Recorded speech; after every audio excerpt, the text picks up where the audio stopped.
আসসালামু আলাইকুম, সবাই কেমন আছো? এটা আমার ফিফথ লেকচার। আর এই চ্যাপ্টারের জন্য এটা হচ্ছে লাস্ট লেকচার, কারণ এটাতেই সম্পূর্ণ চ্যাপ্টার শেষ করে দিব।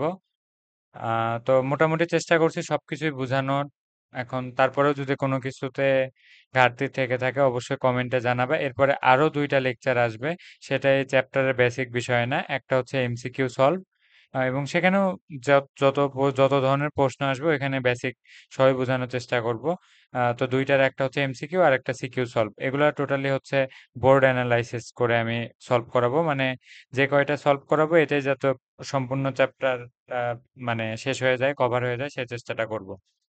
তো আজকে পড়বো হচ্ছে অ্যালকোহল, অ্যালডিহাইড, ফ্যাটি অ্যাসিড, তারপর পলিমারকরণ, আর শেষে জৈব অ্যাসিড, অজৈব অ্যাসিডের পার্থক্য দিয়ে লেকচারটা শেষ হবে। মানে খুবই শর্ট লেকচার হতে যাচ্ছে, তো মনোযোগ সহকারে দেখো।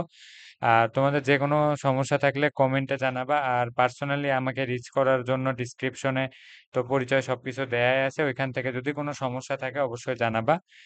আর নিজের যারা দেখতেছো তাদের অনেক সাপোর্টের প্রয়োজন, তোমরা তোমাদের ফ্রেন্ডের মাঝে শেয়ার করে দিও। তো ঠিক আছে, আমার লেকচার শুরু করি। তো অ্যালকোহলের সাধারণ সংকেত কি ছিল? আর বন্ড ওএইচ, এটার যে কার্যকরী মূলক সেটা তো এই ওএইচ দ্বারাই আমরা নির্ধারণ করতাম। আর কি ছিল? আর ছিল হচ্ছে অ্যালকাইল মূলক। তো আশা করি তোমরা মানে এতক্ষণে অ্যাটলিস্ট এতটুকু ক্লিয়ার হয়েছে আর আর এর পরিচয়। তারপরে আমি আরেকবার মনে করাই দিচ্ছি। আর হচ্ছে যে অ্যালকেন থেকে একটা ইলেকট্রন অপসারণ করলে যেটা হয়, অ্যালকেনের সংকেত কি ছিল? CnH2n+2। তো একটা ইলেকট্রন যদি চলে যায় তাহলে কয়টা এখানে থাকবে? 2 এর জায়গায় 1। আর যেহেতু একটা হাত ফাঁকা হচ্ছে, সে একটা হাত। তো এটাই হচ্ছে বেসিক্যালি আর, এটাকে আমরা আর দ্বারা প্রকাশ করি। তো অ্যালকোহল হইলো, অ্যালডিহাইড কি? আর বন্ড CHO। সো এখন তাইলে ফ্যাটি অ্যাসিড কি? জৈব অ্যাসিড, সেটা হচ্ছে COOH। তো এগুলো আমরা সবই দেখব, কারণ অ্যালকোহল, অ্যালডিহাইড আর ফ্যাটি অ্যাসিড এই তিনটা আলাদাভাবেই টপিক করেই পড়াই দেওয়া আছে বইয়ে। তো আমি সে কারণে পড়াবো। তো আচ্ছা, অ্যালকোহল, এই যে আমরা দৈনন্দিন জীবনে অ্যালকোহল অনেকে হয়তো বা খায়, এগুলা থেকে দূরে থাকিও। অ্যালকোহলের যে মূল কার্যকারিতা সেটা হচ্ছে যে, মানে পশ্চিমা কালচার যেটা বলে আর কি, যে এটা খাইলে হচ্ছে শরীর গরম থাকবে, কারণ ওই দেশে তো অনেক বরফ পড়ে। তো এগুলোর কারণে হয়তো বা অ্যালকোহল খাওয়াকে তারা বৈধতা ভাবতে পারে। কিন্তু এই সেম জিনিসটা কিন্তু মধু খাইলেও শরীর গরম থাকে। তো এটা একটা অফ টপিক ছিল, বলার প্রয়োজন ছিল না। তো আমি যেটা বলতে চাচ্ছিলাম যে অ্যালকোহল অ্যাটলিস্ট বললে সবার এই চিত্রটা তো অ্যাটলিস্ট ভেসে আসার কথা। আর অ্যালকোহল যে কতটা ক্ষতিকর হইতে পারে, যে অ্যালকোহলের যে প্রথম সদস্য মিথানল, সেটাতেই চিহ্নগুলা দেখো। তো বুঝতেই পারতেছো যে অ্যালকোহল কতটা বিষাক্ত হইতে পারে। তো এটার 3D যে স্ট্রাকচারটা, যে এটা হচ্ছে একটা কার্বন, এটা একটা কার্বন, আর এই সাদাগুলা হচ্ছে সব হাইড্রোজেন। অর্থাৎ এটা কি বলতো? এটা হচ্ছে ইথানল। আচ্ছা, ইথানল নাম কেন হইলো? আমরা হচ্ছে, আচ্ছা প্রথমে আমরা আগে এটা সংকেতটা দেখি। এটা হাইড্রোজেন, এটা হাইড্রোজেন, এটা অক্সিজেন, এটা হাইড্রোজেন। তো তাইলে আমাদের কি কি হইলো সংকেত? সি কয়টা? দুইটা। হাইড্রোজেন কয়টা? 1 2 3 4 5, তার মানে H5। আর OH কয়টা? একটা OH। তাইলে কি হইলো দেখো তো, এটা তোমার আর হইলো না। আর এটা কোন আর বলো তো? যেটা হচ্ছে তোমার ইথাইল মূলক, এটা হইলো হচ্ছে তোমার ইথাইল। আর এটার সাথে OH যুক্ত আছে, তাহলে কি হলো? ইথানল। এখন কেন ইথানল হইলো সেটাই আগে বলি। আচ্ছা, এই স্ট্রাকচারটা আমি অন্যভাবে লিখি, তোমাদের যদি 3D-তেও বুঝতে অসুবিধা হয়।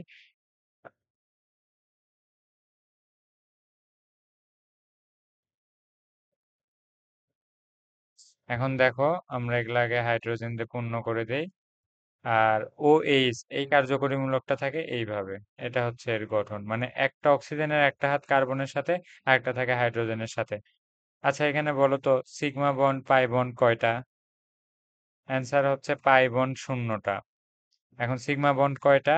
1 2 3 4 5 6 7 8। এখানে সিগমা বন্ড হচ্ছে 8টা। মানে প্রথম বন্ডটা কি বলছিলাম? প্রথম বন্ডটা হবে সিগমা বন্ড, দ্বিতীয়টা হবে পাই বন্ড। তো এখানে তো কোনো দ্বিবন্ধন গঠনই হয়নি। তো অনেকে এটা করতে পারে কি, মানে এটা এমসিকিউ আসতে পারে, মানে এখানে অক্সিজেন দেখেই ভাববে ওর তো অক্সিজেনের তো হাত দুইটা। তো তাহলে প্রথমটা এ তো সিগমা গঠন করবে, পরেরটা পাই। তার মানে নিশ্চয় একটা তোমার পাই বন্ড আছে এই যৌগতে। তো এটা কিন্তু একটু ট্রিকি ছিল, যে মানে এখানে কিন্তু অক্সিজেন কার্বনের সাথে একটা হাত, হাইড্রোজেনের সাথে একটা হাত। তো এটাই হচ্ছে ব্যাপার ছিল অ্যালকোহলের। আচ্ছা, এখন ইথানল এই নামটা কিভাবে হলো? আমাদের তো এটা জানা লাগবে, তাই না? তো আমরা নেক্সটে যাই। আচ্ছা, আগে নামকরণটা দেখি। বেসিক্যালি আমাদের বইয়ে যেভাবে নামকরণগুলো ফোকাস করা হয়েছে, সেটা হচ্ছে যে মানে প্রথমে আমরা অ্যালকেনের নাম দেখব। মানে ওইটা যদি ওএইচ না থাকে, একটা হাইড্রোজেন থাকতো, তাহলে যে নাম হইতো, সেখান থেকে আমরা নামকরণটা শিখতেছি। তো নামকরণ আরো অনেক ভাবে হয়, কিন্তু যেহেতু সহজভাবে বইয়ে যেটা দেওয়া আছে আমরা ওইটা থেকেই শিখবো। তো অ্যালকেনের এই ইটা বাদ যাবে। এই ইটা যদি বাদ দেই, ই বাদ দিয়ে আমাদের অ্যাড করতে হবে হচ্ছে অ্যালকোহলের জন্য অল, অর্থাৎ অ্যালকানল। আমাদের এটা কি দাঁড়ালো? অ্যালকানল। এখন সেটা তাহলে এক্সাম্পল দেখি। যেমন এটা যদি, এটার নাম কি লিখতাম আমরা? এটা হচ্ছে মিথেন। তো এটা থেকে ই বাদ দাও তো, তাইলে নাম কি হবে দেখো। তাইলে নাম হচ্ছে, এবার আমরা ও ওই ইটা আউট করে দিয়ে ও এল যুক্ত করে দেই, নাম কি হলো? মিথানল। তো মিথেন থেকে মিথানল, তাইলে আমরা লিখি হচ্ছে ইথেন লিখি।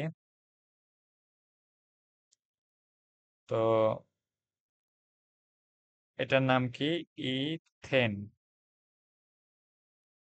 তাহলে আমরা যদি একটা মানে এখন এটাতে হচ্ছে একটা হাইড্রোজেন কমাই দিয়ে ওএইচ মূলক যুক্ত করে দেই, তো এটার নাম তাহলে কি হবে? ইটা আউট হয়ে যাবে, হয়ে এটার নাম কি হবে? ওল যুক্ত হবে। তো ওল যুক্ত হলে নাম কি হবে? ইথানল। এই যে নামকরণ এতটাই সোজা তোমাদের এসএসসি লেভেলের জন্য অ্যাটলিস্ট নামকরণ অনেক সোজা একটা বিষয়। আরো যদি কঠিন কোনো কিছু থাকে তো এমসিকিউ সলভ করার সময় আমি সেগুলো শিখাই দিব। তো বোঝা গেল আশা করি যে আমাদের হচ্ছে অ্যালকেনের আউট করে দিয়ে ওএল কে এখন ইন করতে হবে, কারণ এরা হচ্ছে অ্যালকোহল। তো অ্যালকোহলের ক্ষেত্রে দেখো, আবার ওএইচ থাকলেই যে অ্যালকোহল হবে ব্যাপারটা এমন না। মানে এর ক্ষেত্রে কিছু ব্যতিক্রম আছে। যেমন তোমার হচ্ছে আমরা কি পড়ছিলাম? বেনজিন পড়ছিলাম না? তো এটা তো বেনজিন ছিল। এখন এই বেনজিনের যদি ধরো, যেমন হচ্ছে আমরা অ্যালকেন পড়ছি, CnH2n+2, এটা থেকে একটা হাইড্রোজেন যখন আমরা বাদ করে দিছি, তখন সেটা হয়ে গেছে হচ্ছে অ্যালকাইল মূলক। কিন্তু এইখান থেকে যদি হচ্ছে তোমার এই বেনজিন থেকে যদি একটা হাইড্রোজেন চলে যায়, অর্থাৎ তখন তো এর একটা হাত বের হবে। এই যে ধরো এটা হাত। এখন এই এই এই রূপটাকে বলা হয় ফেনাইল। তো এটা পরে লাগবে, এসএসসি তে লাগবে না, কিন্তু আমি যেটা বেসিক্যালি বলতে চাচ্ছি যে ওএইচ থাকলে সেটা আমরা ধরে নিব যে সেটা তো যেহেতু ওর ফাংশনাল গ্রুপের ওএইচটাই ওর ধর্ম নির্ধারণ করতেছে, অর্থাৎ যে যৌগে হচ্ছে তোমার ওএইচ আছে সেই যৌগটা নিঃসন্দেহে অ্যালকোহল হওয়ার কথা। কিন্তু ব্যতিক্রম কি আছে? সেটা হচ্ছে তোমার দেখো তোমরা হচ্ছে প্রথমে আগে ফেনল দেখো, C6H5OH। মানে এই স্ট্রাকচারটা কিন্তু এই যে এই বেঞ্জিনে কি ছিল আমাদের মনে আছে কি? C6H6। তো এটার থেকে একটা হাইড্রোজেন চলে গেছে, ফিনাইল মূলকের সাথে OH আছে। তো তাইলে এটা অ্যালকোহল হওয়ার কথা ছিল, কিন্তু ঘটনা হচ্ছে এ অ্যালকোহল না। এখন অ্যালকোহল না হওয়ার পিছনে কয়েকটা কারণ হচ্ছে, অ্যালকোহল যেরকম রিঅ্যাক্টিভ, এ ওই রকম রিঅ্যাক্টিভ না। রিঅ্যাক্টিভ না তো নাই, একই সাথে এর ধর্ম হচ্ছে তোমার অ্যাসিডীয়। তো অ্যালকোহল আর এসিড তো এক হইল না।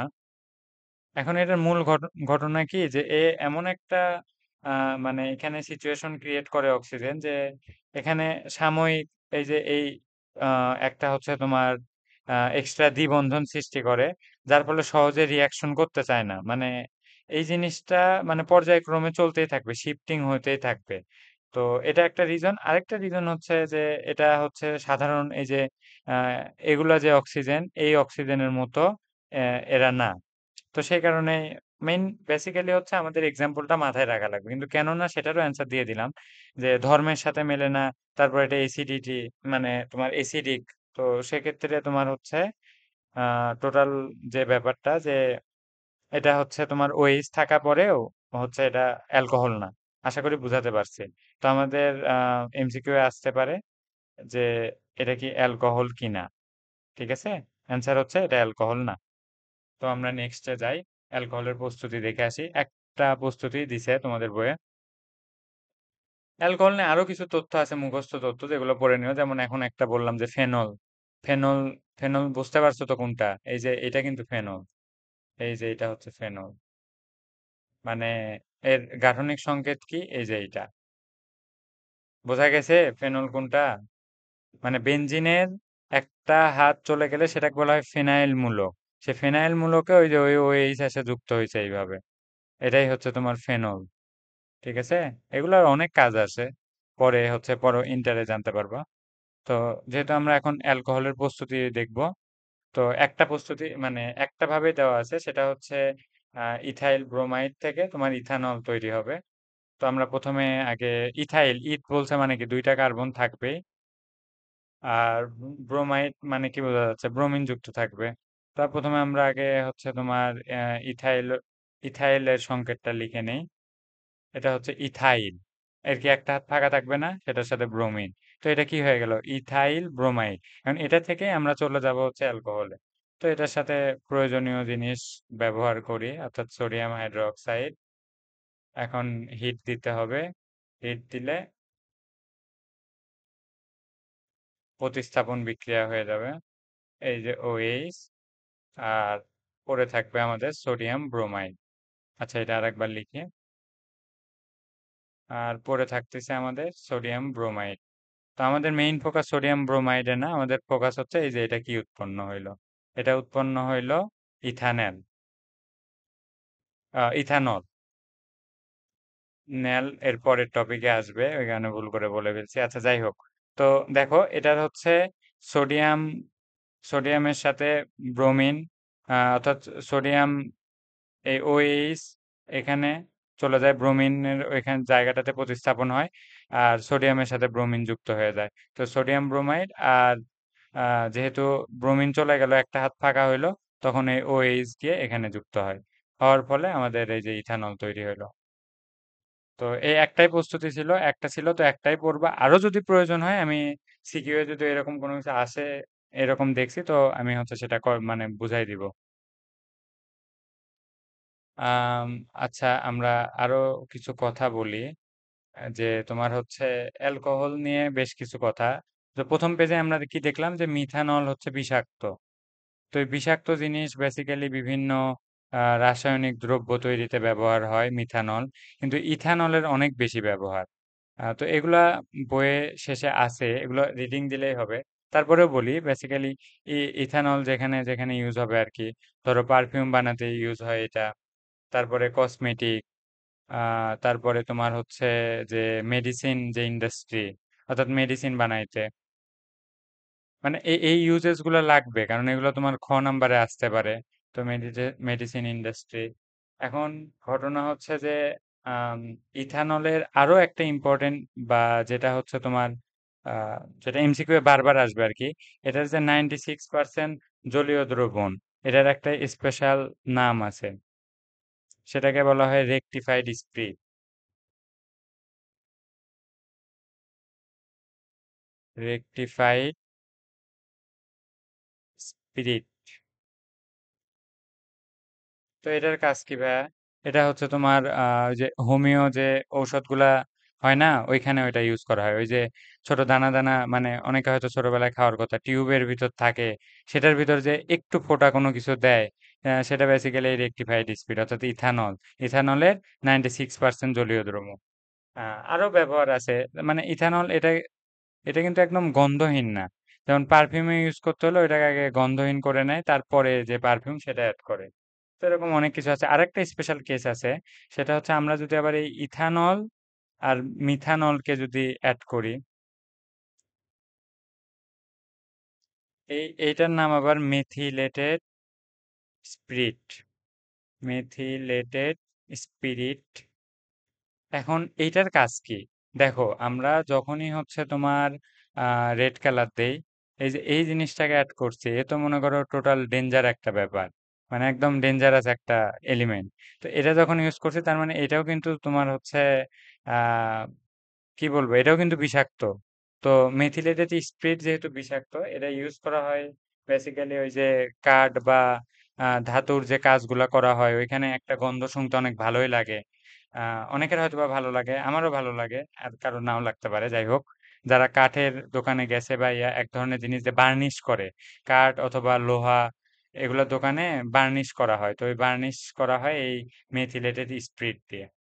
তো এগুলো এগুলো এরকম আরো কিছু আছে, যেমন ধরো তোমার যে অ্যালকোহল, এটার মূল ব্যবহার কি?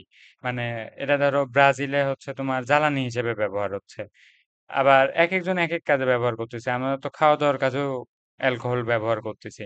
তো আমি যেটা বলতে চাচ্ছি যে অ্যালকোহলের যে ব্যবহার, ওইগুলা তোমরা হচ্ছে নিজে রিডিং দিয়ে নিও, আশা করি কোনো প্রবলেম থাকবে না। তো চলো যাই নেক্সটে। আচ্ছা, আরো একটা ইম্পর্টেন্ট টপিক হচ্ছে যে মানে কিভাবে অ্যালকোহল উৎপন্ন হয়। তো তার একটা ইম্পর্টেন্ট ওয়ে হচ্ছে ফার্মেন্টেশন। এখন ফার্মেন্টেশন কি?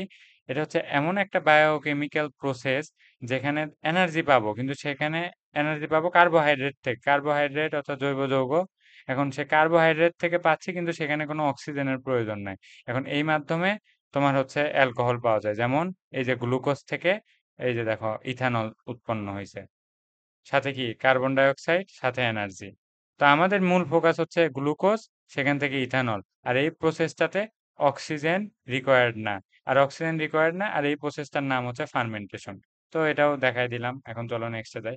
আচ্ছা, এখন হচ্ছে অ্যালডিহাইড। অ্যালডিহাইডের সাধারণ সংকেত কি? আর বন্ড সিএইচও। তো এটা এটা কি লেখা আছে বলো তো, এটা বুঝতেছো? অলরেডি এতক্ষণে বোঝার কথা। কার্বন কার্বন, এগুলা হাইড্রোজেন, এটাও হাইড্রোজেন। এটা কি তাইলে? অক্সিজেন। এটাতে পাই বন্ড আছে কিনা? অ্যান্সার হচ্ছে হ্যাঁ, আছে। এই যে প্রথমটা সিগমা, পরেরটা পাই। তোমরা আশা করি মানে বুঝছো সিগমা পাই বন্ডের ইম্পর্টেন্সটাও বোঝার কথা। তো আচ্ছা, এটা আমরা এমনিতে সংকেত আকারে লিখেও দেখি, সিগমা পাই বন্ডের ব্যাপারটা ক্লিয়ার হবে।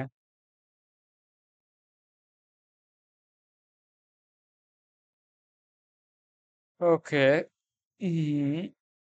এই যে হয়ে গেল। তো আমাদের এটা C2H5,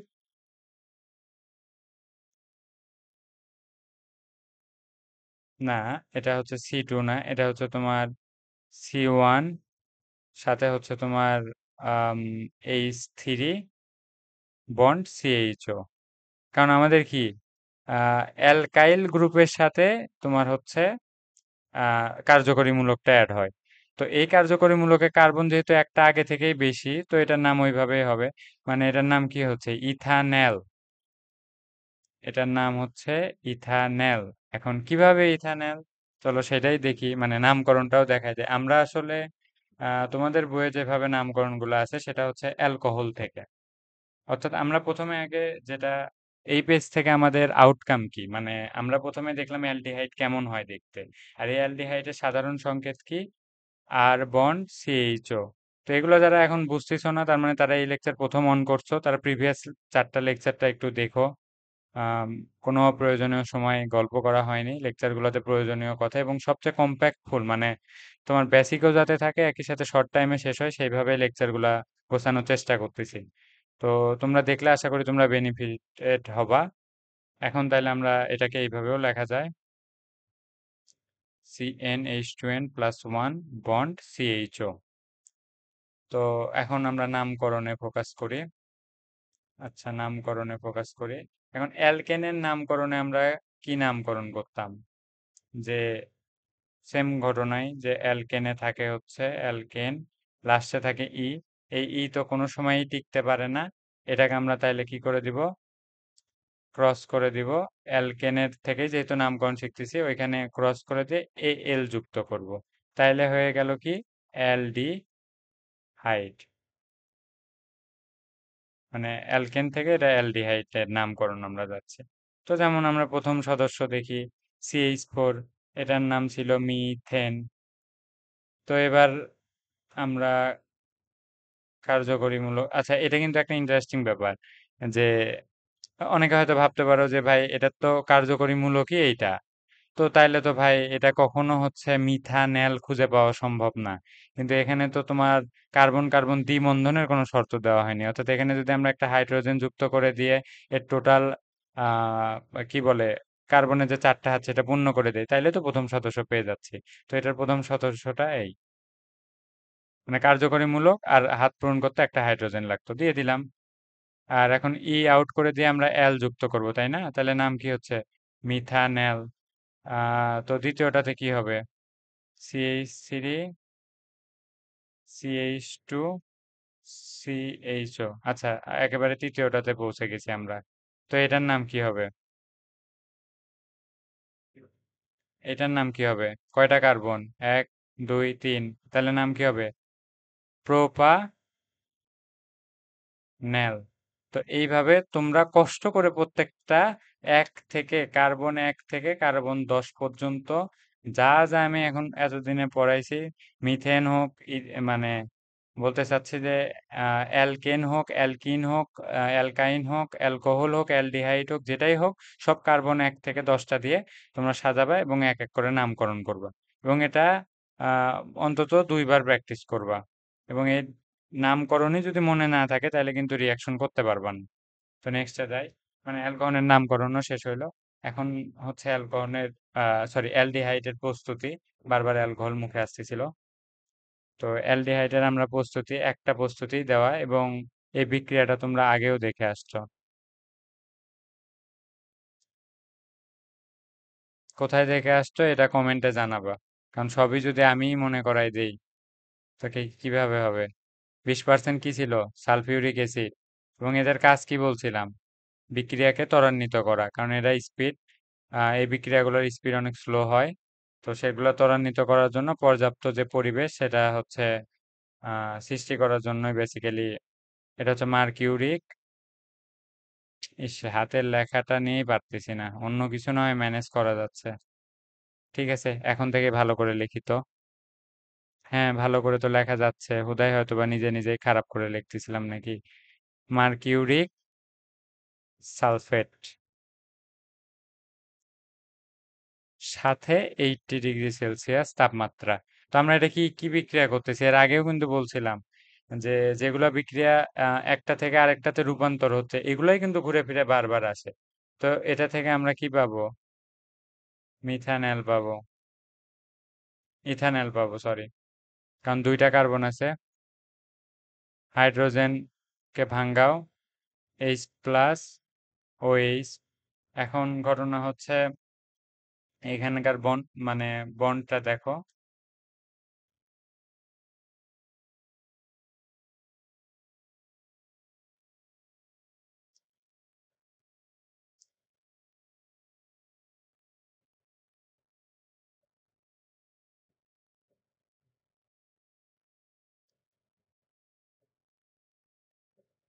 তো এখানে কি হইলো?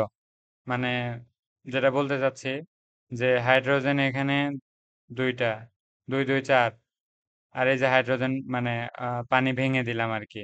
এই পর্যাপ্ত পরিবেশ সৃষ্টি করার পর অটোমেটিক পানি ভেঙে যাবে। তো তারপরে দেখো এই যে এখানে হাইড্রোজেন কয়টা? 1 2 3 4। আর এই যে দেখো কার্বন 2টা, অক্সিজেন 1টা, সব মিলে গেল, অর্থাৎ সমতাকৃত বিক্রিয়া। তো তোমাদের অ্যালডিহাইড প্রস্তুতিও এই একটাই ছিল, আমিও সেই একটা। এবং এই বিক্রিয়াটা কিন্তু নতুন না। নতুন হইলে আমি ভেঙে ভেঙে দেখাতাম এগুলোর কাজ কি, সেগুলোও বলতাম, কিন্তু এটা নতুন না। আমরা অ্যালকাইনের ক্ষেত্রে এই বিক্রিয়া দেখে আসছি। তাহলে আমরা কি পাচ্ছি বলতো? অ্যালকাইন থেকে অ্যালডিহাইড। তো এরকম যত আরো জৈব যৌগ ইন্টারে উঠলে এরকম অনেক রূপান্তর মুখস্থ রাখা লাগবে। তো আমরা কি পাচ্ছি? অ্যালকাইন থেকে অ্যালডিহাইড। এটাও মনে রাখিও, কারণ এগুলাই জাস্ট কিছুই না, এভাবে দিয়ে রাখবে। আর এখানে ধরো বক্স দিবে, বক্স দিয়ে বলবে এখানে কি বসবে।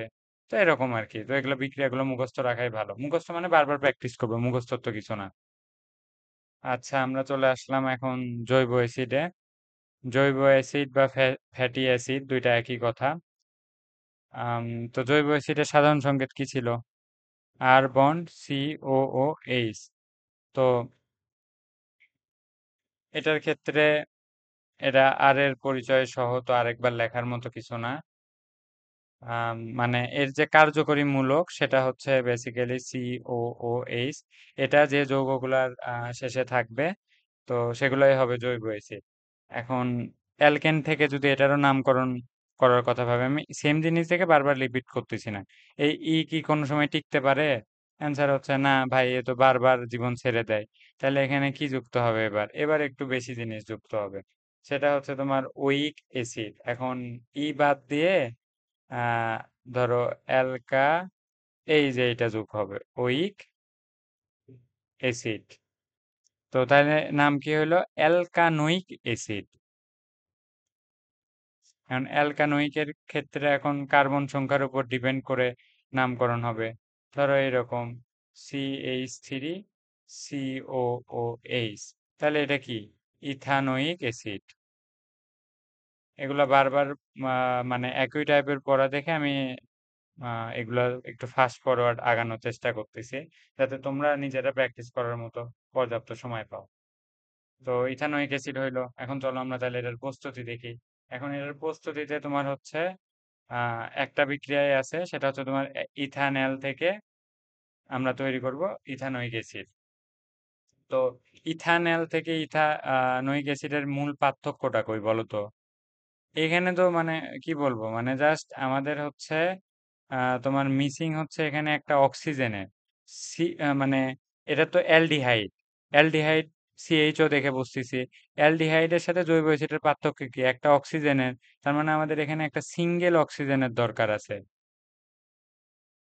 তো এই সিঙ্গেল অক্সিজেনটা কই থেকে আসবে? এটার নাম কি বলছিলাম? জায়মান অক্সিজেন। মানে সদ্য প্রস্তুতকৃত অক্সিজেন। তো সদ্য প্রস্তুতকৃত অক্সিজেন কি আমরা স্টোর করে রাখে সেখান থেকে ব্যবহার করতে পারবো? অ্যান্সার হচ্ছে না, এখানেই তৈরি করতে হবে। তো সেটা কিসের মাধ্যমে তৈরি করা যাইতে পারে? C2Cr2O7 plus sulphuric acid.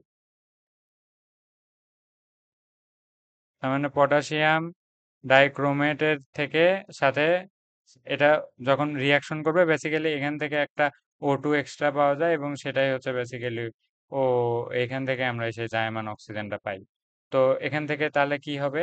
রিয়াকশনে আমরা কি করতেছি দেখো, আমরা হচ্ছে অ্যালডিহাইড থেকে আমরা চলে যাচ্ছি তোমার জৈব অ্যাসিডে। তো একটা অক্সিজেন আমরা পেয়ে গেছি অ্যালডিহাইড থেকে জৈব অ্যাসিড। আর এটার নাম কি? এই কিছুক্ষণ আগেই তো আগের পেজেই দেখালাম, তো নাম কি দেখো তো? Ethanoic acid. তো এই একটা বিক্রিয়া ছিল। আর এটা হচ্ছে তোমার 5 স্টার একটা বিক্রিয়া, মুখস্থ রাখিও। আর এটা থেকে এটা আসে কেন আসে সেটা মনে হয় আগের লেকচারে দেখাইছি, অন্য একটা ইয়া দিয়ে জাইমান অক্সিজেন নিয়ে কিছুক্ষণ কথা বলছিলাম। আহ এরপরে আসলে এর মধ্যে আর একটা পড়া ছিল, সেটা হচ্ছে তোমার অ্যালডিহাইড, তারপরে হচ্ছে জৈব অ্যাসিড, অ্যালকোহল, এগুলোর ব্যবহার।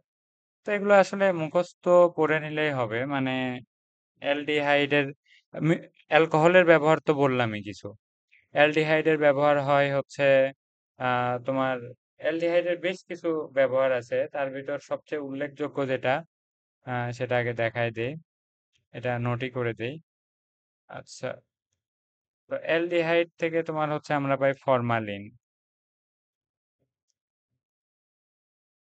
এই ফরমালিনের কাজ কি? বিভিন্ন জন ফলের বিভিন্ন রকম অসাধু ব্যবসায়ী মিশাতে, মানে যে প্রক্রিয়া অবলম্বন করে সেটাই এই ফরমালিন। তো এটা হচ্ছে ফর্মাল ডিহাইড্রেট থেকে তৈরি। ফর্মাল ডিহাইড, এই ফর্মাল ডিহাইডটা কি? আবার মিথানেল, আর কিছুই না। এগুলো হচ্ছে তোমার আলাদা আলাদা নাম। তো এর যে মানে 40% যদি এটা অ্যাকুয়াস হয়, মানে জলীয় দ্রবণে থাকে, তো এই টোটাল জিনিসটাকে বলা হচ্ছে ফরমালিন। তো এটা হচ্ছে অ্যালডিহাইড থেকে আমরা পাই। তো এরকম ফরমালিনেরও তো অনেক ব্যবহার, এগুলা বইয়ে রিডিং করলেই হবে। এখন তো জৈব অ্যাসিড থেকে কোনো কিছু তৈরি হয় না। দেখো জৈব অ্যাসিডের অনেক উপকার, মানে ভিনেগার, তো ভিনেগার তো মানে সবাই, ভিনেগার তো মানে রান্নার কাজে ইউজ করা, খাদ্য সংরক্ষণের কাজে ইউজ করা, মানে বিভিন্ন কাজে ব্যবহার করা হয়। তো ভিনেগার সেটা আবার কিভাবে কি তৈরি হয় সেটাও ইয়া করি, যেহেতু একেবারে টপিক ছেড়ে রেখে গেলেও সমস্যা। ভিনেগারটা কি? এই যে আমরা যে এতক্ষণ ধরে যে অ্যাসিডটা তৈরি করলাম, কি অ্যাসিড তৈরি করলাম? Ethanoic acid.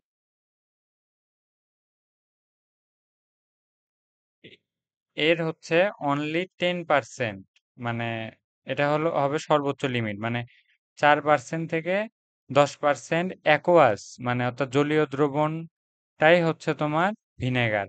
বোঝা গেল? এখন এই ভিনেগারের কাজ কি কি হইতে পারে? ওই যে বললাম খাবার সংরক্ষণ, তারপরে হচ্ছে তোমার রান্নাতে। তো এরকম জৈব অ্যাসিডেরও অনেক ব্যবহার, আর জৈব অ্যাসিড কিন্তু দুর্বল, তো দুর্বল হওয়ার কারণে আমরা কিন্তু এটা খাই। যেমন তোমার হচ্ছে আম, তেঁতুলে কি আছে, টার্টারিক অ্যাসিড। তারপরে টমেটোতে কি আছে, অক্সালিক অ্যাসিড। দুধে কি আছে, ল্যাকটিক অ্যাসিড। মানে মেইন কথা হচ্ছে যে আমরা জৈব অ্যাসিড সেবন করতে পারি কেন, কারণ এরা হচ্ছে অ্যাসিডীয় হইলেও দুর্বল, মানে তোমার পানিতে অতটা বিয়োজিত হয় না। তো এরকম এগুলো যেগুলো সিম্পল ব্যাপার, এগুলো নিয়ে আর আমি লেকচারে অন্তত সময় না দেই, তোমরা রিডিং পড়ে নিও, তারপরে কোনো সমস্যা থাকলে আমাকে জানাবো। এখন হচ্ছে পলিমার। আচ্ছা, পলিমার এই শব্দটা কি আমরা প্রথম দেখতেছি? না, এটা কিন্তু আমরা যখন অ্যালকিন পড়তেছিলাম সেই সময়ও কিন্তু আমরা পলিমার দেখছি। পলিমার কিভাবে দেখছিলাম বলো তো? যে ক্ষুদ্র ক্ষুদ্র অণু থেকে তোমার একটা অপরটার সাথে যুক্ত হয়ে বৃহৎ অণু তৈরি করছে। অর্থাৎ আমরা দেখছিলাম ইথিন থেকে পলিথিন তৈরি হওয়া। তো এখানে এই যে ইথিনটা ছিল এন সংখ্যক, আর এগুলোকে আমরা বলতাম কি, মনোমার। আর যেটা উৎপন্ন হলো এটা কি, পলিমার। তো এই সেই পলিমারের ব্যাপারে স্টাডি। আচ্ছা, তোমরা যদি ভুলে যাও, আমি তোমাদের দেখাচ্ছি যে আমি এটা পড়াইছি। ইথিন ইথিন ইথিন ইথিন কই গেল? ইথিন মনে হয় আর একটু নিচে। ইথিনের দিকে আগাচ্ছি।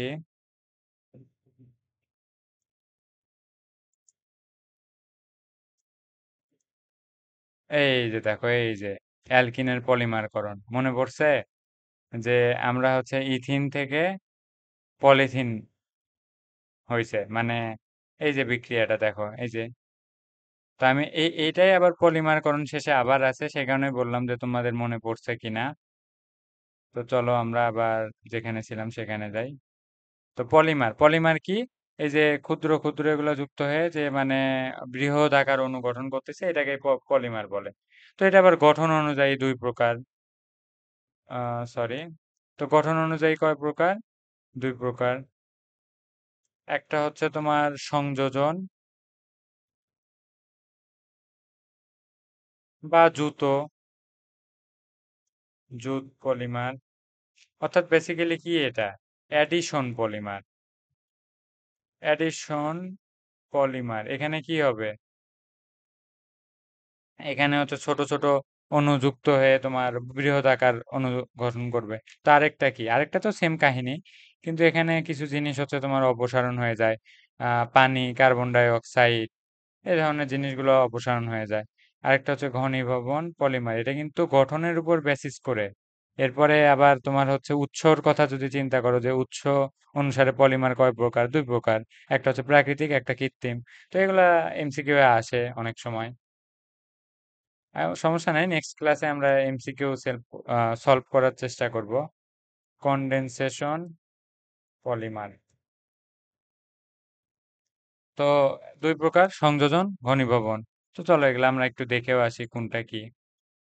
এগুলা যেগুলো আমরা প্রথম অবস্থাতে দেখবো সেগুলো সব হচ্ছে তোমার সংযোজন বা জুট পলিমার। তো ইথিন থেকে পলিথিন, এটা তো আমরা আগেও দেখছি, তারপরেও লিখে দিচ্ছি আরেকবার, যে আমরা এন সংখ্যক যদি হচ্ছে ইথিন নেই, এই জিনিসটাকে জাস্ট একটু টেম্পারেচারে রাখতে হবে, মানে তোমার উচ্চ চাপে রাখতে হবে। 1000 থেকে 2000 এটিএম চাপ প্রয়োগ করা লাগবে, সাথে 200 ডিগ্রি সেলসিয়াস তাপমাত্রা, মানে উচ্চ চাপ উচ্চ তাপ, সাথে কিছুটা অক্সিজেন, সামান্য অক্সিজেন প্রয়োজন হয়। তো এটা যদি হয়, এই এটা তখন বন্ধনটা ভেঙে যায় এবং এই একটা ফর্ম গঠন করে, মানে অর্থাৎ এই দীর্ঘ শিকল তুলতে থাকবে। আর এটাই হচ্ছে তোমার ইথিন থেকে পলিথিন। অর্থাৎ আমরা এখানে হচ্ছে এটা ইথিন, আর এটা হচ্ছে পলিথিন। চলো নেক্সটে যাই, মানে এগুলো কিন্তু সংযুক্ত সবই। তো পলিপ্রোপিন, পলিপ্রোপিনটা কি? আমরা প্রথমে হচ্ছে তোমার প্রোপিনের সংকেত লিখি। প্রোপিন মানে কি, ইন আছে তার মানে কি দ্বিবন্ধন থাকবে। আর পলি, পলি কথাটার অর্থ অনেক সংখ্যক, অর্থাৎ এন সংখ্যক থাকবে। আর প্রোপিন কি, প্রোপ মানে কি, কার্বন সংখ্যা কয়টা, তিনটা। তাহলে আমরা প্রোপিনের সংকেতটা লিখে ফেলি, মানে এইভাবে ভেঙে ভেঙে পড়বা, তো জিনিসগুলা রিমেম্বার করতে সোজা হবে। হুম। তো আচ্ছা, এটা আমি আরেকবার লিখি সুন্দর করে।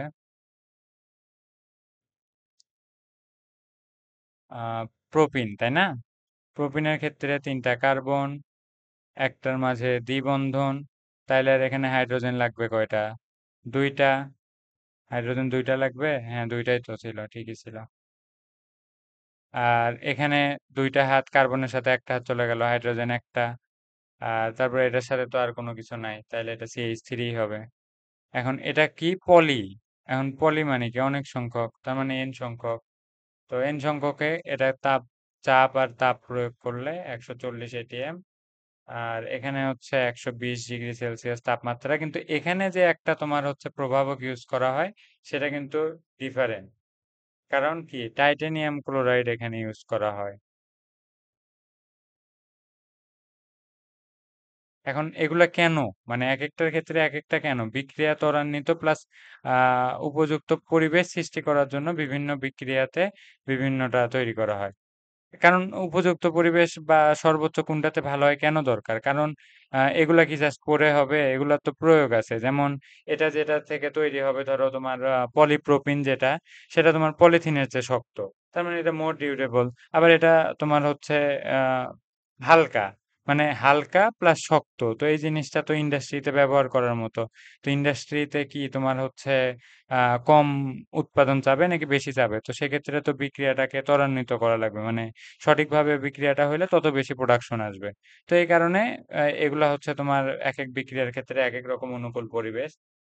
তো এটাকে এখন ভেঙে দাও, মানে তোমার হচ্ছে পলিমার গঠনের মূল সত্য কি? যে এরা চেন উৎপন্ন করবে। তো জাস্ট কিছুই না, এটা জাস্ট ভেঙে দাও। ভেঙে দিয়ে বন্ধন গুলা আর কি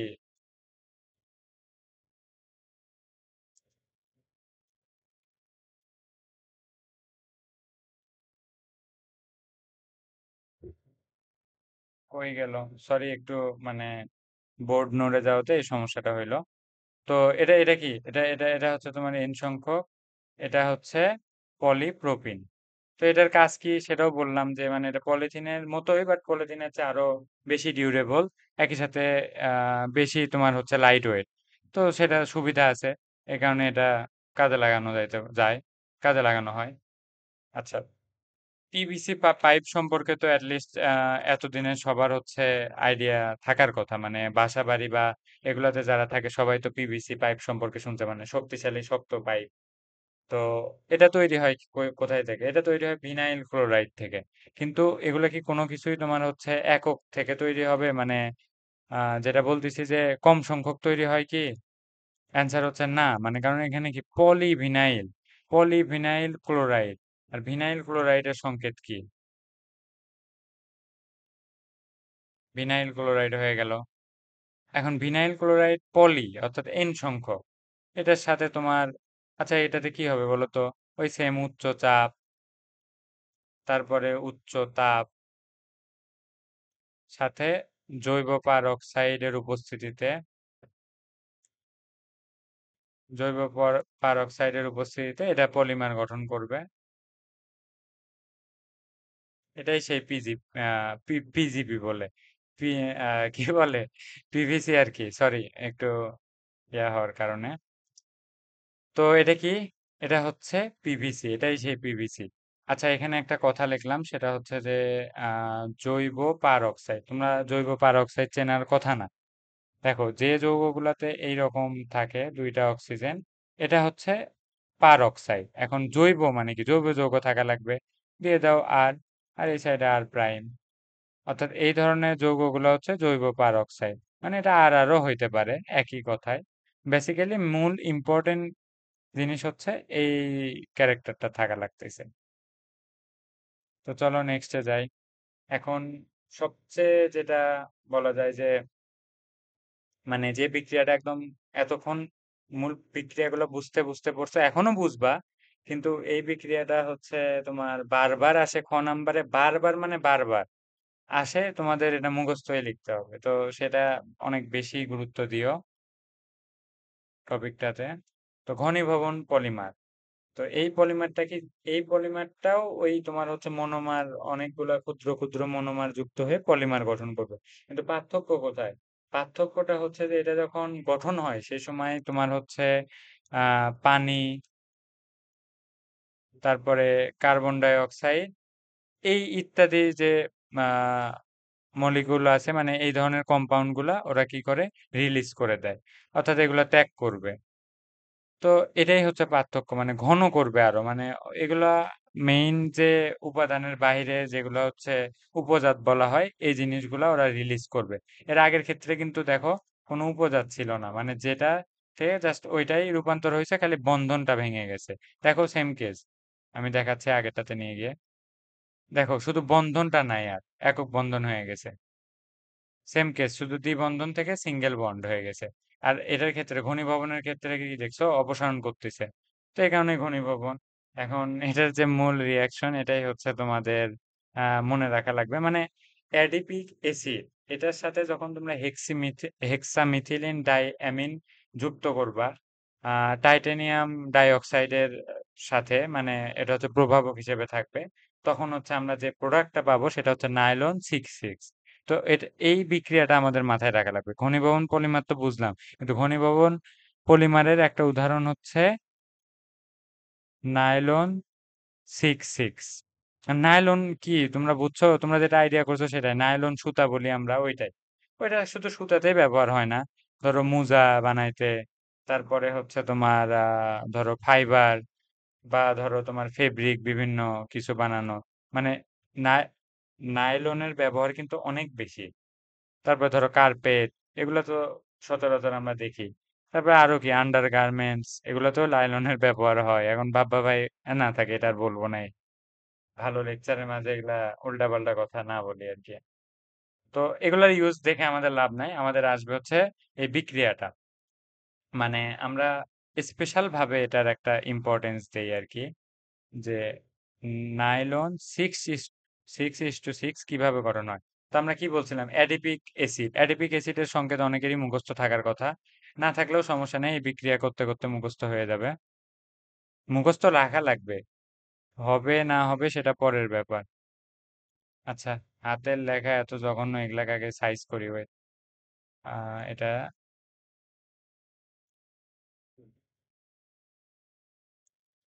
হ্যাঁ, তো এটা এখানে আনি, একটু ঘুরাই দেই, লেখাটা সোজা হয়ে গেল। সোজা হইলেও মনে হয় না খুব বেশি সোজা হইলো। তো ঠিক আছে, আমরা যেটা লিখতেছিলাম, এটার নাম কি বলতো? Adipic acid.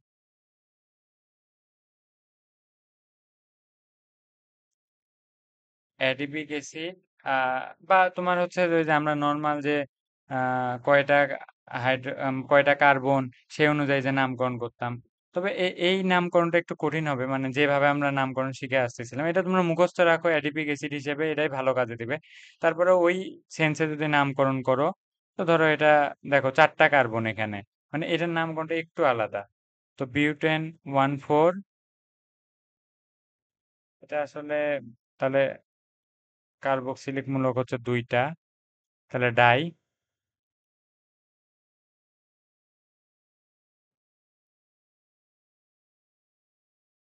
তো এই নামটা মনে হয় একটু কঠিন হইলো, তো এটার দরকার নাই এটা। তারপরে বলতেছে মানে বিউটেন, আচ্ছা না, এটা তোমাদের বোঝায় লাভ নাই, কারণ এটা দরকার, যেটা দরকার নাই সেটা পড়ায় লাভ নাই। আছে বইয়ে, বাট মানে একটার জন্য এত কঠিন নামকরণ বুঝায় লাভ নাই, অ্যাডিপিক অ্যাসিড হিসেবে মনে রাখো। তারপরে অ্যাডিপিক অ্যাসিডের সাথে কি বলছিলাম, হেক্সামিথিলিন ডাইঅ্যামিন। তো হেক্সামিথিলিনের সংকেত লিখি, আচ্ছা, এটা যেটা অ্যামিনের, ধর, হ্যাঁ এখন ঠিক হবে। ডাইঅ্যামিন, অ্যামিন কি, NH2। তো এগুলা যারা মানে মনে থাকতেছে না, সমস্যা নেই, এই বিক্রিয়াটা জাস্ট মুখস্থ রাখিও, তাহলেই হবে।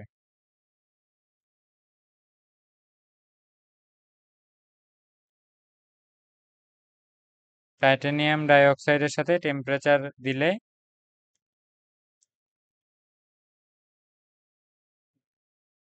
আমি আগে বিক্রিয়াটা কমপ্লিট করি, তারপরে তোমাদের বলতেছি, হতাশ হওয়ার কারণ নাই। আচ্ছা, আমি নাইলনের এটা মুখস্থ না রাখলে, আচ্ছা দেখো, তোমাদের থামো, মুখস্থ করা লাগবে না, আমি একদম বেসিক ধরে বুঝাই দিচ্ছি। থামো, এখন একদম মানে শান্ত হই। মানে এটা হচ্ছে এন দেই, আর যেহেতু এটা হচ্ছে পলি, মানে মানে এটা তো আমরা হচ্ছে পলিমারকরণই পড়তেছি, তার মানে এগুলো এন সংখ্যক করে হবে না। তো এটা দিয়ে দাও এন। এটাও কি এন সংখ্যক না? দিয়ে দাও এন। এখন হচ্ছে, আচ্ছা এটার নাম তো লিখিনি। এটার নাম হচ্ছে হেক্সা মিথিলিন ডাইঅ্যামিন। ওইটারও কিন্তু এটার মতো নাম আছে, মানে আমরা নর্মালি যে নামগুলো শিখছিলাম, যেমন ধরো 6টা কার্বন মানে কি হেক্সেন হবে। তো হেক্সেন, আর এই যে 1 নাম্বার কার্বন আর 6 নাম্বার কার্বন, না তোমরা এটা বুঝবা না। আহ, আচ্ছা প্রথমে আগে বলি মিথিলিন। মিথিলিন কি? এই যে বলছিলাম না, এটা হচ্ছে মিথিলিন। এটা এটা আমরা কই পড়ছিলাম বলো তো? এটা হচ্ছে ওই যে আহ আমরা হচ্ছে সমগোত্রীয় শ্রেণী পড়ছিলাম, হোমোলোগাস সিরিজ। ওইখানে কথা কি ছিল যে অ, সমগোত্রীয় শ্রেণীর একটার সাথে অপরটার পার্থক্যই হবে হচ্ছে মিথিলিন মূলক।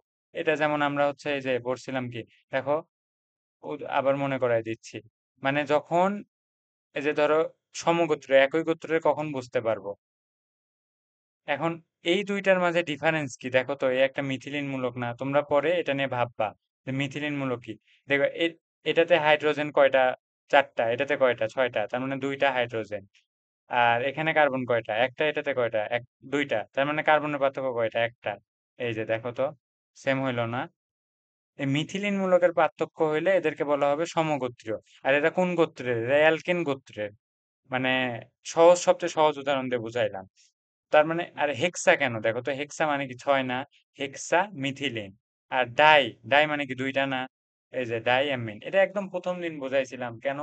তোমার হচ্ছে মানে মিথ ইথ প্রো বিউট পেন্ট হেক্স হেপ নন ডেক, এগুলো কেন প্রথম দিন দেখাইছিলাম? কারণ এই যে এইগুলোতে কাজে লাগে দেখি। তো কোনো লেকচারই ফালতু বা ফেলনা না, সবাই মনোযোগ দিও। তো ভাই কি এটা, এটাতেও এন সংখ্যক, তাহলে এটা কি হইলো? এটা কি নাইলন? আচ্ছা এতক্ষণ দেখে হয়তো বা অলরেডি ভয় করছো যে ভাই এটা কিভাবে কি মনে রাখবো। খুবই সিম্পল রিয়াকশন, আমরা জাস্ট রিয়াকশনটা একটু ভেঙে দেখি না? আচ্ছা রিয়াকশন ভেঙে দেখার আগেও দেখো তো, মানে আমরা মনে রাখবো কিভাবে, খুব সহজ ভাবে দেখো তো। পানি অপসারণ হয়ে গেছে মানে এটা যে একটা ঘনীভবন পলিমার সেটা তো আমরা জানি। এখন ঘনীভবন হইলে কি কার্বন ডাই অক্সাইড বা পানি যাবে, তো আমরা এটার ক্ষেত্রে মনে রাখবো যে আমরা পানি বের করা লাগবে। মানে ঘনীভবনে পানি বের হয়, তো পানি যেহেতু বের হয় তো পানি বের করি, এটা দিয়ে মনে রাখি। মানে সহজ হবে যেটাতে। আগের সংকেতটাকে আমি একটু সহজ মানে ভেঙে ভেঙে লিখতেছি, যেভাবে আগেও লিখতাম। মানে COOH যেভাবে গঠন হয় সেটা লিখলাম। এটার সাথে ছিল মিথিলিন মূলক। মিথিলিন মূলক ছিল 4টা। আর এটার সাথে আবারও তোমার হচ্ছে কার্বক্সিলিক মূলক। তো এটা হচ্ছে একটা কেস। কেস মানে মনোমার। এগুলো কিন্তু সব মনোমার। এটার সাথে কি যুক্ত হচ্ছে? আমাদের হচ্ছে যেটা হেক্সামিথিলিন ডাইঅ্যামিন, সেটা লিখি। প্রথমে নাইট্রোজেন দেই। তো এটার এক সাইডে ধরো হাইড্রোজেন। মানে আমি এটা বোঝার সুবিধার্থে, এটা কিন্তু NH2। আচ্ছা 2টা হাত পূরণ করে দিলে তো এর যোজনই শেষ হয়ে যাবে। না অবশ্য যোজনই শেষ হওয়ার তো কথা না, এটাতে এইচ থাকে মানে এখানে দিই।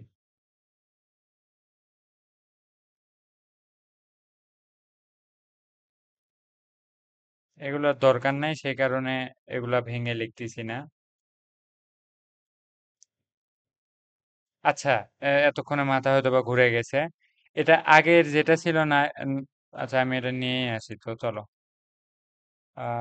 এই পেজটার টোটাল সবকিছু দেখো, তোমাদের বুঝতে সুবিধা হবে, 100% শিওর। এটা একটু সরাই তো দেখি। হ্যাঁ, এখন হবে। এতটুক হইলেই হবে।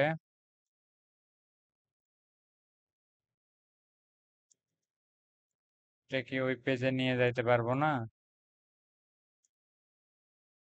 নিয়ে যাওয়ার তো কথা। আমি আবার এগুলোর কাজ সম্পূর্ণ এখনো ইউজ টু না তো। আরে এটাও সহ নষ্ট করে ফেলছি। তাড়াতাড়ি আগে আন্ডু করি। আচ্ছা, আমি ওই পেজে আপাতত এটা নিয়ে যাইতে পারতেছি না, এটা আমার দুঃখ। পরে আমি এটা শিখে নিব নি। তো আমি যেটা বলতেছিলাম, দেখো তো এখানে কি তোমার জৈব অ্যাসিডের যে সাধারণ মূলক, সেটা না দুই সাইডে যুক্ত।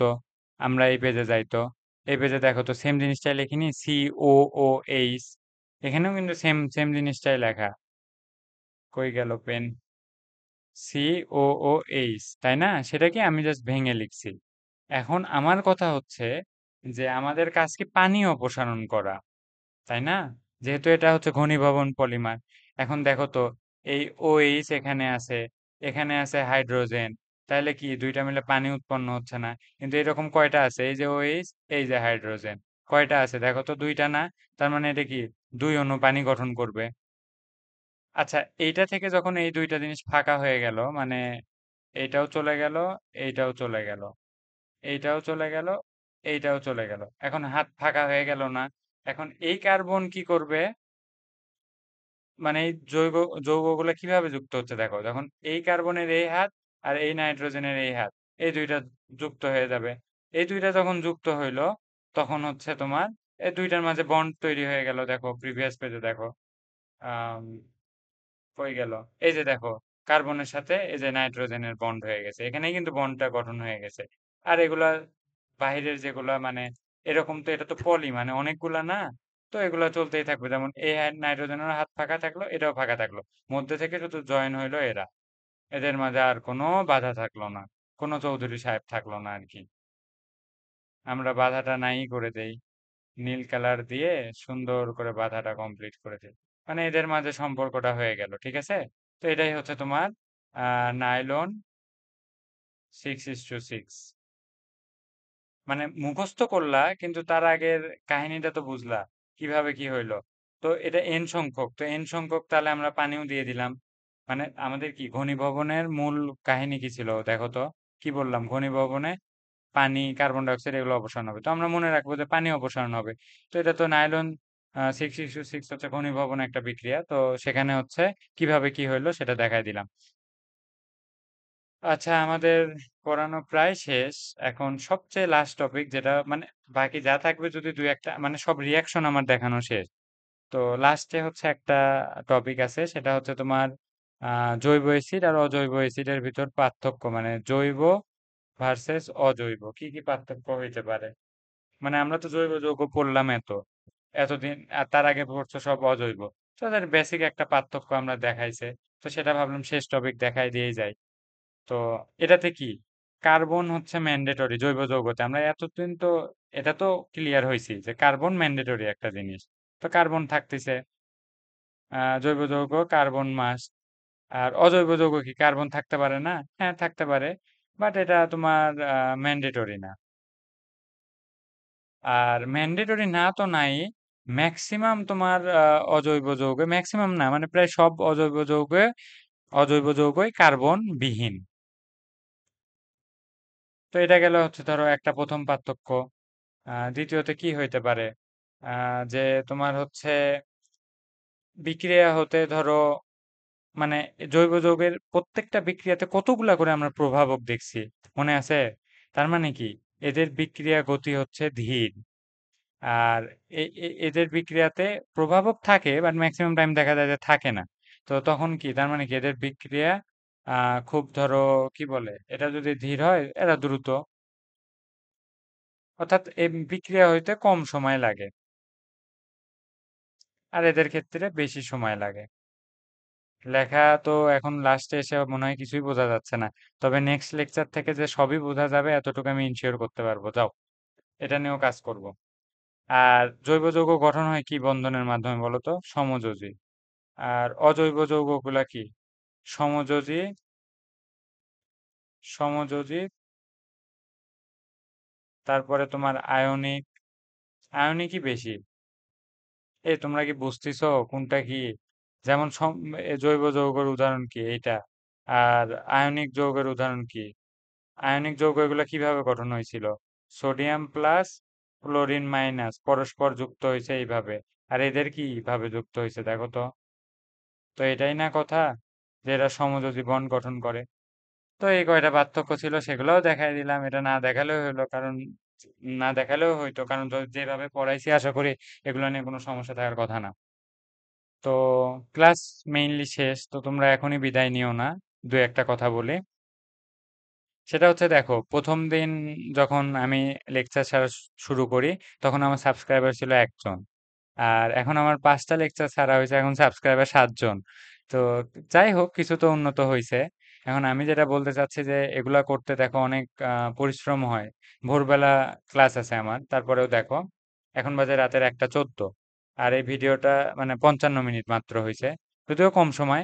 তারপরেও এটা ধরো রেডি করতে আমার আরো কিছু সময় যায়। তো এগুলো সব মিলে সময় অনেক কিছু মেনটেন করতে হয়, কিন্তু তারপরেও ধরো পর্যাপ্ত যে সাপোর্ট সেটা আপাতত আমি এখনো পাচ্ছি না।